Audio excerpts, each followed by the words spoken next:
सबसे पहले मैं आप लोगों को इसके लिए बहुत बहुत बधाई देता हूँ, जिसमें भूमिकाओं की भी आई होंगी, हर तरह के व्यवधान भी पड़े होंगे, लेकिन आपने एकाग्रता का परिचय देते हुए इस रामलीला को अपने हर समय रंगमंचन किया। इसके लिए इस गांव के हर व्यक्ति को, इसमें सहयोग देने वाले हर नागरिक को मैं आप लोगों को धन्यवाद देता हूँ। यह बहुत बड़ा कार्य है और बहुत कठिन कार्य है। कोई व्यक्ति एक परिवार नहीं चला पाता, एक दिन नहीं चल पाता, और यह रामलीला पता नहीं कितने दिनों से कलाकार इसमें अपने प्रतिभा को निखारते हैं, अपनी बातों को कहते हैं, रंगमंचन के माध्यम से आपके सामने प्रस्तुत करते हैं। निश्चित रूप से इसके लिए यह प्रशंसनीय कार्य है। और सबसे बड़ा कार्य तो यह है कि आप लोग धन्यवाद के पात्र हैं। इस गांव का हर व्यक्ति, हर नागरिक, हर माताएं, हर बहनें इस पात्र हैं कि आप लोग आते हैं और कलाकारों का उत्साह वर्धन करते हैं।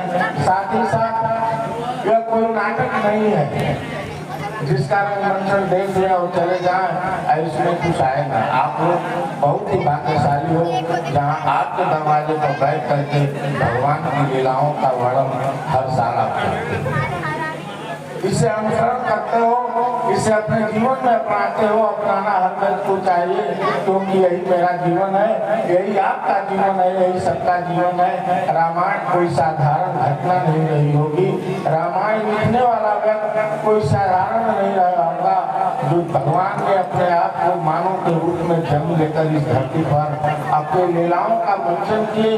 सोचिए वह समाज, आज का समाज, कल्पना करिए कि आज का समाज क्या है और वह समाज कैसा रहा होगा जहाँ तुलसीदास ने इस रामायण को लिखा होगा।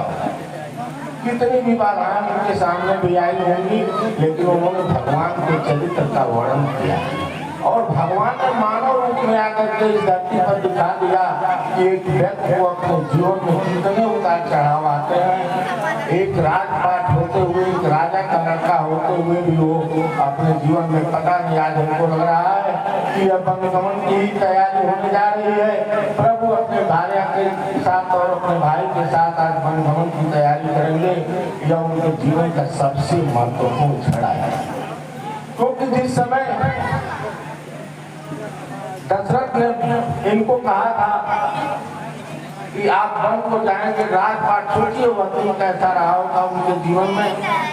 एक तरफ राज्याभिषेक की तैयारी हो रही होगी और दूसरी तरफ उनकी माता द्वारा यह कह दिया गया कि मेरे पुत्र भरत को राज्यगद्दी और राम को वनवास। तो दशरथ के ऊपर क्या उंगली होगी, लेकिन वही राम जब पिता के आदेश का पालन कर के अपनी माँ कौशल्या के पास जाते हैं और कहते हैं माँ मैं वनों का राजा हो गया।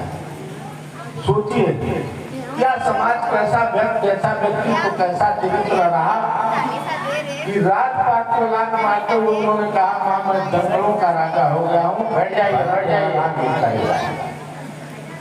तो यह बहुत बड़ी सीख है समाज में, भाई भाई के प्रेम को, परिवार में सभी माता पिता के आदेश का पालन करने। अगर तो हम अपने जीवन में इसे चरितार्थ कर लें तो मैं समझता हूँ कि धन्य हो जाएगा जीवन, जिसमें हर व्यक्ति अपने माता पिता के आदेशों पर चले, अपने माता पिता के आदेशों का पालन करे, अपने भाई को भाई समझे।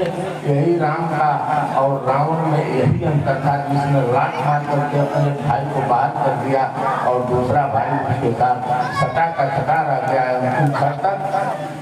तो हमें अनुसरण करना चाहिए। निश्चित रूप से राम के बताए हुए मार्ग पर चल करके हम समाज को एक अच्छा समाज ले जा सकते हैं। इन्हीं शब्दों के साथ मैं एक बार पुनः इस कमेटी को ये विश्वास दिलाता हूँ कि मेरी तरफ से जो कुछ भी हो सकेगा वो आपका है, आदेश करिएगा। यह बंदा आपके लिए हाजिर रहेगा, कभी इस नाम के लिए दूर नहीं जाएगा। जब जब जरूरत पड़ेगी मैं इस रामलीला के लिए सब कुछ करने के लिए तैयार हूँ। आप लोगों को बहुत धन्यवाद देता हूँ कि आपने ऐसा पुरस्कार हर वर्ष करा रहा है। ईश्वर आपको और शक्ति दे और अच्छी तरह से आप लोग इसे मंचन करें। धन्यवाद।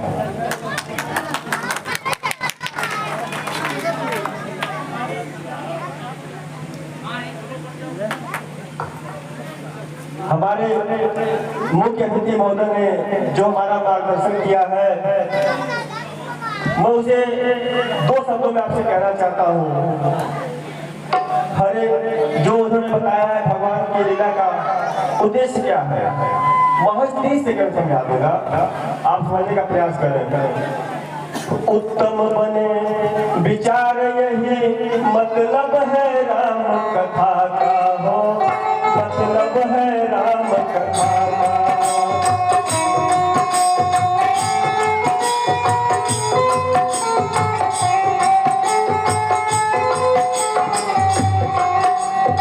औरों की पीड़ा का हो मन में आभास जता का हो, मन में आभास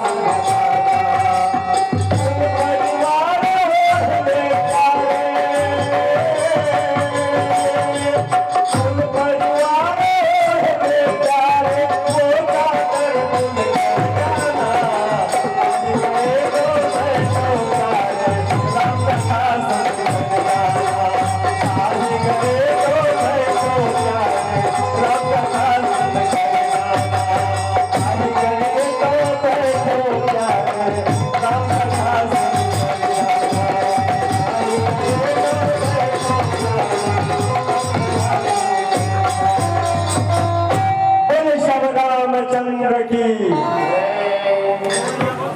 यह देखिए प्रभु की लीला है।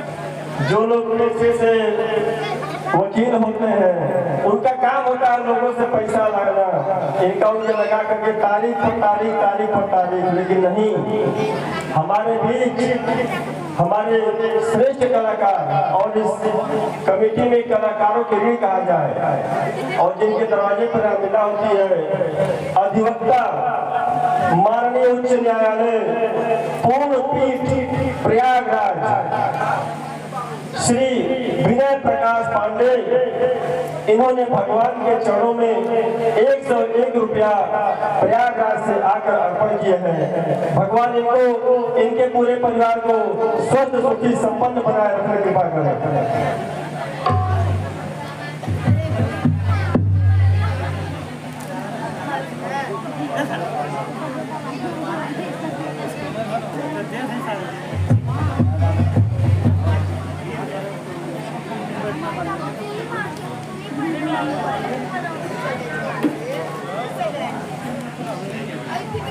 श्री जय बहादुर